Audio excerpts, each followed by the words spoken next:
Assalamualaikum warahmatullahi wabarakatuh. Halo teman-teman semua, selamat datang di podcast Panwasli Provinsi Aceh, informatif, terkini, dan terpercaya.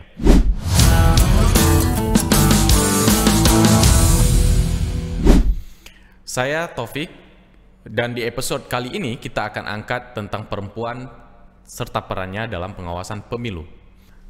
Yuk, langsung saja kita sapa narasumber kita hari ini. Ini sudah hadir Bu Maitanur. Gimana Bu? Sehat Bu ya? Alhamdulillah sehat. Alhamdulillah. Jadi Ibu Maitanur ini beliau merupakan anggota Panwasli Provinsi Aceh dan saat ini mengampu Divisi Pencegahan, Humas, Hubal, dan Partisipasi Masyarakat.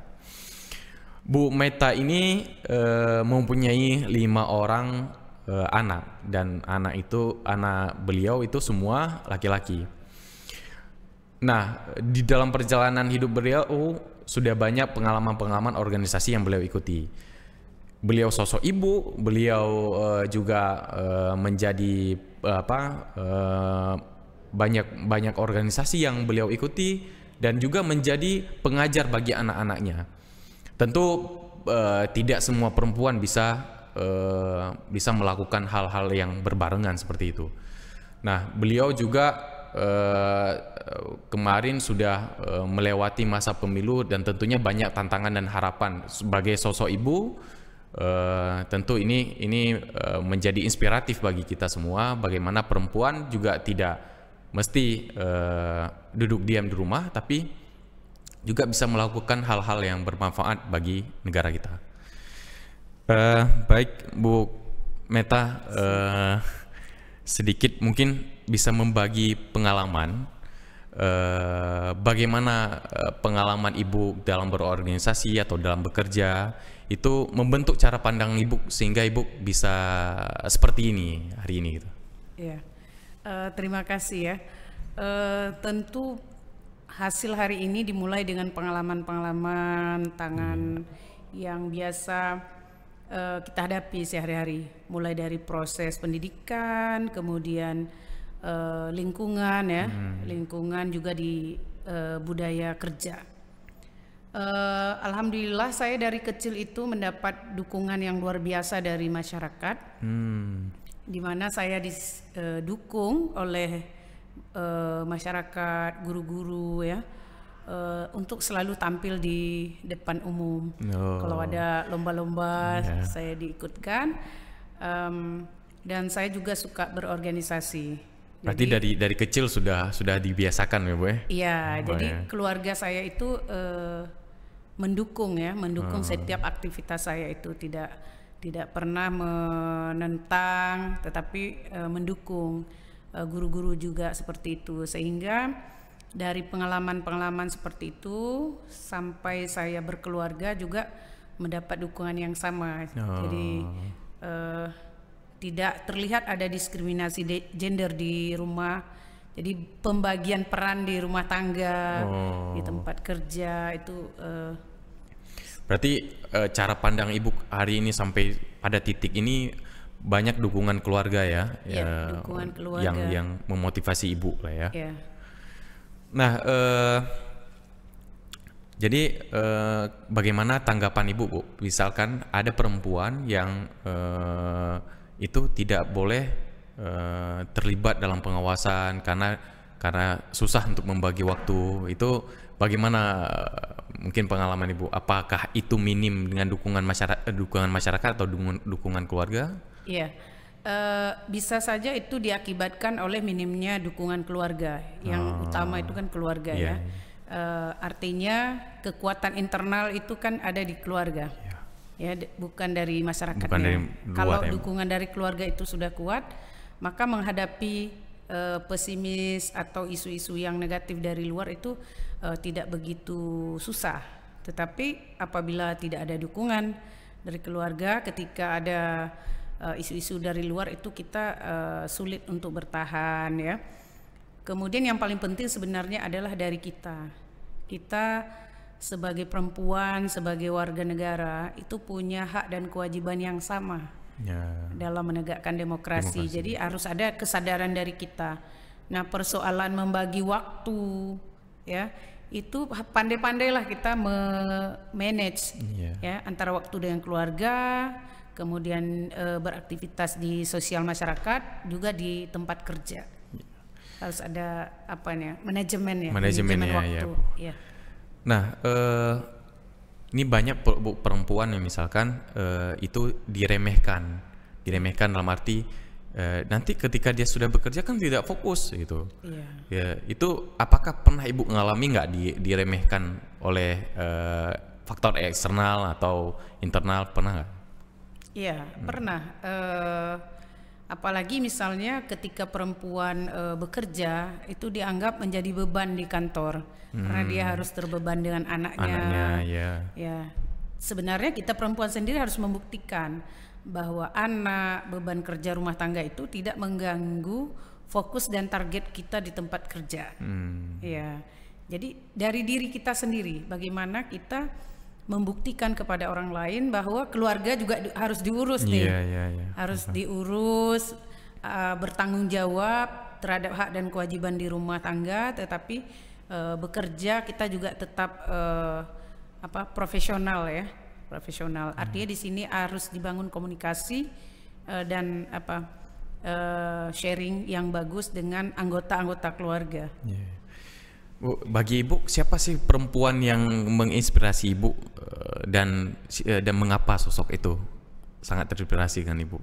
Iya, kalau untuk perempuan ya di Aceh cukup banyak perempuan-perempuan hebat yang patut kita contoh, teladani. Dalam sirah nabawiyah juga banyak perempuan ya. Tapi mungkin untuk diri saya sendiri, perempuan yang menjadi patron saya mungkin adalah ibu saya. Ibu. Ya. Berarti ada memang hal-hal spesial yang Ibu kagumi dari sosok Ibu, Iya, ibu saya itu selain dia pekerja keras, dia juga aktif di sosial kemasyarakatan. Jadi saya sudah terbiasa mungkin melihat ibu saya bisa mengerjakan segala sesuatu di rumah, tetapi juga dia tidak mengurangi aktivitas sosialnya di luar rumah. Berarti buah tidak jauh jatuhnya dari pohonnya. Mungkin seperti itu. Iya. Baik Bu, sedikit kita coba berbicara soal pemilu ya Bu ya. Nah, menurut Ibu nih, bagaimana kondisi partisipasi perempuan nih dalam pemilu saat ini, baik sebagai pemilih, penyelenggara maupun sebagai peserta? Apakah saat ini baik-baik saja atau memang ada urgensi bahwa perempuan itu keterlibatan perempuan itu masih sudah menurun gitu? Iya, kalau saya melihat berdasarkan pengalaman proses pemilu kemarin, kemudian pilkada, saya melihat bahwa seperti ada api dalam sekam terhadap semangat partisipasi perempuan di dalam mengambil keputusan politik khususnya seperti pemilu, juga di pilkada. Perempuan-perempuan ini lebih banyak dijadikan sebagai subjek dari proses pemilihan itu sendiri. Jadi jarang menjadi pengambil keputusan utama.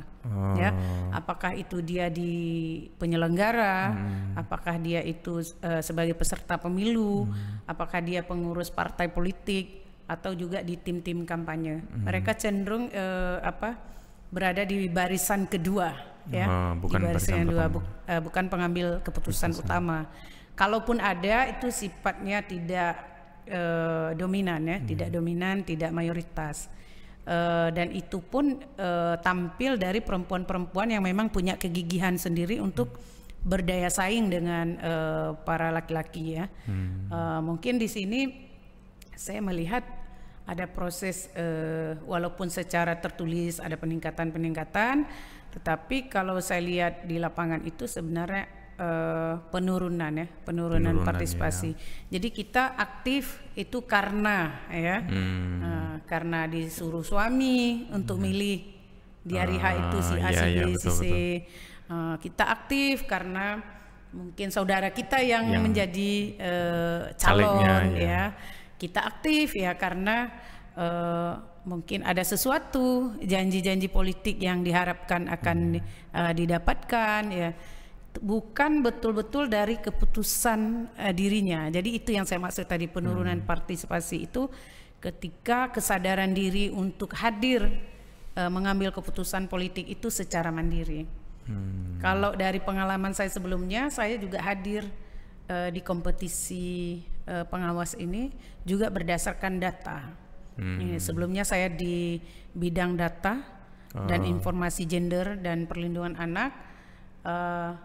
Saya mendapatkan adanya penurunan angka partisipasi perempuan, baik itu lembaga legislatif maupun eksekutif, sehingga akhirnya saya ikut berkompetisi. Tujuannya hanya untuk meningkatkan partisipasi masyarakat perempuan di ranah penyelenggara.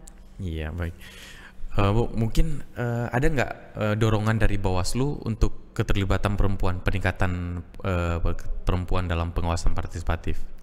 Alhamdulillah ada ya. Saya melihat Bawaslu ini punya visi kelembagaan yang luar biasa untuk mendukung perempuan. Jadi ada beberapa dan bahkan banyak ada program-program aktivitas yang sifatnya afirmasi, untuk meningkatkan kualitas politik perempuan itu sendiri.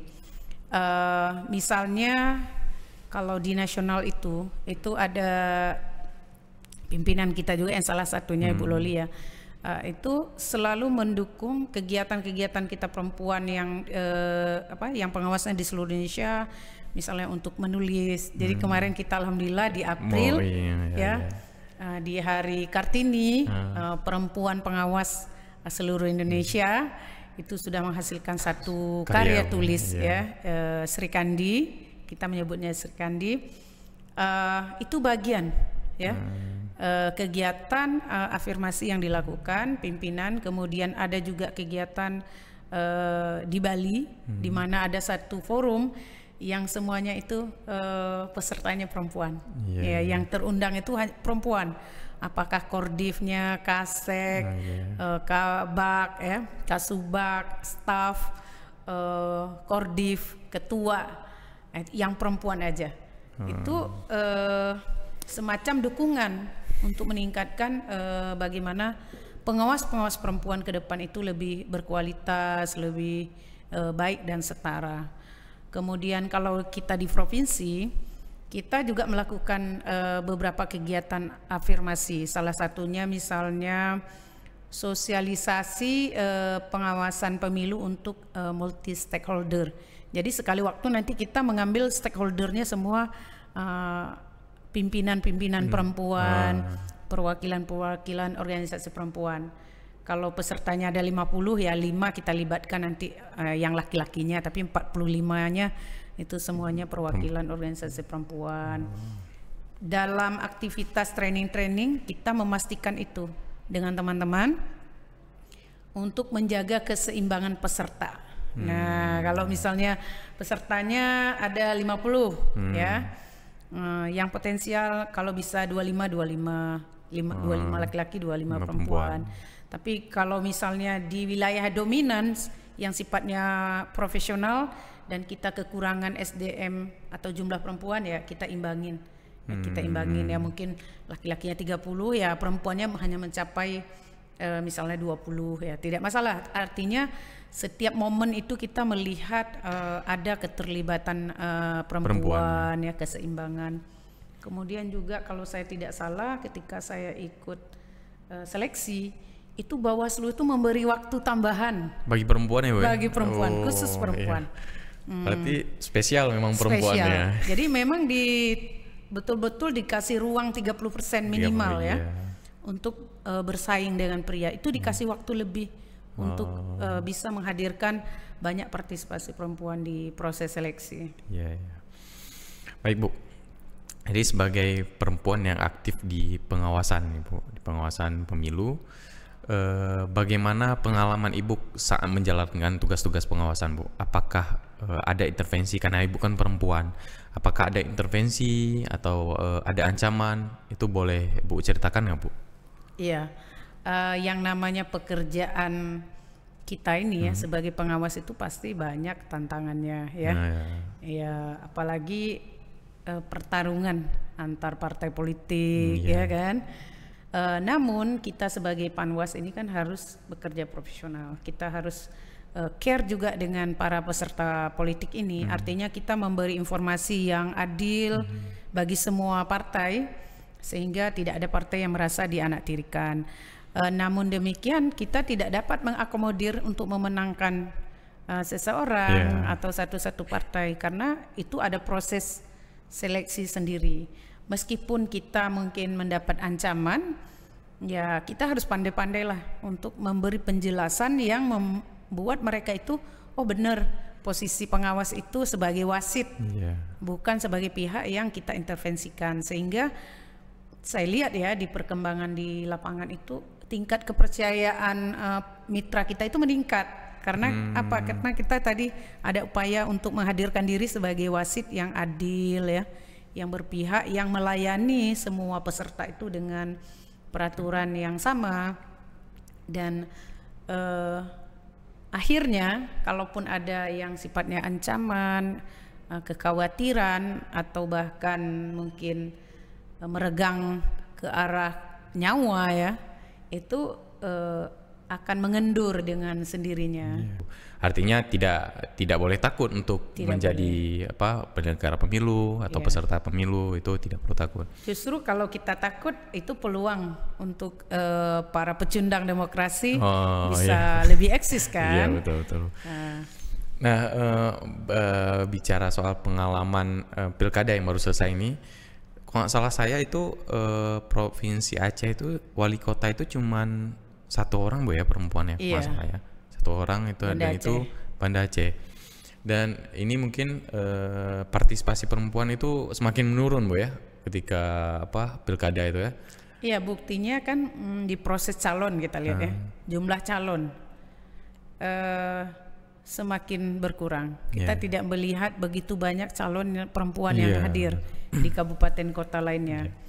Nah, mungkin juga Ibu Wali Kota ini karena faktor daya tahan ya, pengalaman politiknya yang sudah ada itu yang membuat dia masih bertahan di posisi kandidat dan terpilih. Tetapi tidak banyak juga calon-calon lain yang begitu. Mungkin dia kuat di SDM tapi lemah di operasional politiknya ya, atau kuat di operasional politik tidak punya kualitas yang bisa berdaya saing dengan pihak lain.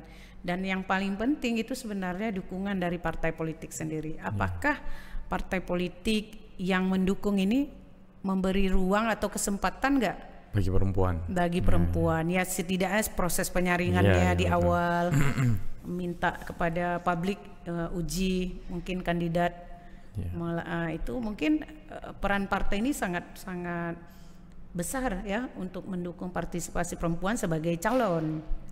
Ya, kalau sebagai pemilih ini keluarga, keluarga ini sangat penting. Kalau keluarga tidak mendukung, itu juga pesan politik, keputusan politik perempuan itu di bawah intervensi kepala keluarga misalnya.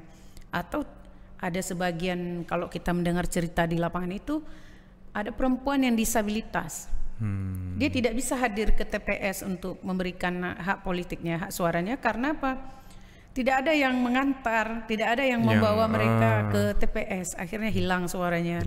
Padahal dia punya keinginan Bu ya, untuk memilih. Nah, di sini juga peran penyelenggara, ya, KIP khususnya di Aceh itu bagaimana memfasilitasi teman-teman disabilitas, khususnya yang perempuan lah kita bilang, itu diperhatikan. Baik, dari pengalaman Ibu yang Ibu ceritakan tadi, berarti perempuan-perempuan hebat itu tidak terlepas dari dukungan keluarga yang optimal ya Bu ya. Jadi dukungan internal, saudara, semuanya yang perlu didukung. Artinya perempuan ini sebenarnya tidak ada perempuan yang lemah Bu ya. Tidak. Jadi karena kualitasnya sama laki perempuan kan. Allah ciptakan 2 mata, 1 hidung ya kan. Rambut yang sama, bahkan sel otaknya jumlahnya sama. Tinggal dukungannya ada atau tidak dukungan ada atau tidak, kemudian dia ada upaya memberdayakan diri atau tidak. Iya, betul. Nah, mungkin Bu, terakhir nih Bu, ada nggak pesan Ibu kepada perempuan yang ingin terlibat dalam proses demokrasi dan pengawasan pemilu Bu? Pesan saya terutama untuk yang muda-muda nih, Yang muda-muda latih diri berorganisasi. Ya, latih diri berorganisasi, tapi jangan pernah meninggalkan proses belajar. Karena belajar itu adalah proses literasi yang akan membangun kompetensi diri.